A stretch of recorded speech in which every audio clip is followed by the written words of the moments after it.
Working capital cycle, very interesting aspect of financial management.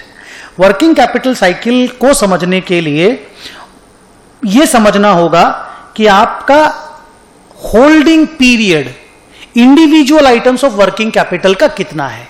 Means working capital के items में main जो item आती है जो वर्किंग कैपिटल साइकिल के कंप्यूटेशन में रेलेवेंट है, one is raw material, another is WIP, third one is finish goods, fourth one is debtors and fifth one is the creditors.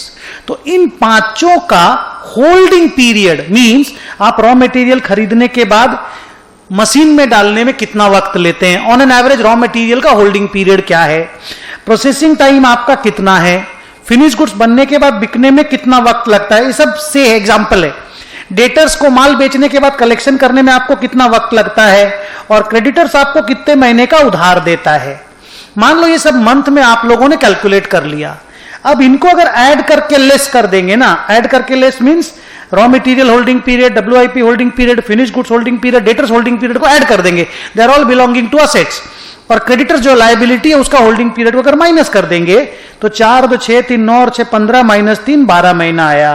तो 1 year is the working capital cycle. Larger is the working capital cycle, आपके cash को convert होने में उतना ज्यादा वक्त लगेगा। That means आपको बिजनेस में ज्यादा पैसा वर्किंग कैपिटल के लिए लगाना पड़ेगा, क्योंकि आपका रोलिंग कम होगा। मान लो किसी का वर्किंग कैपिटल साइकिल 3 साल का है तो 3 साल में उसका पैसा घूमेगा, और वही किसी का वर्किंग कैपिटल साइकिल अगर 3 महीना का है तो वो साल में 4 बार अपना साइकिल को घुमा लेगा, साल में 4 बार अपना धंधा को रोटेट कर लेगा, साल में 4 बार प्रोडक्शन साइकिल उसकी घूम जाएगी। तो वर्किंग कैपिटल साइकिल छोटा रखने से बिजनेस में कम वर्किंग कैपिटल लगाने की जरूरत पड़ती है। So this working capital cycle concept is very important for determining the working capital requirement of a business.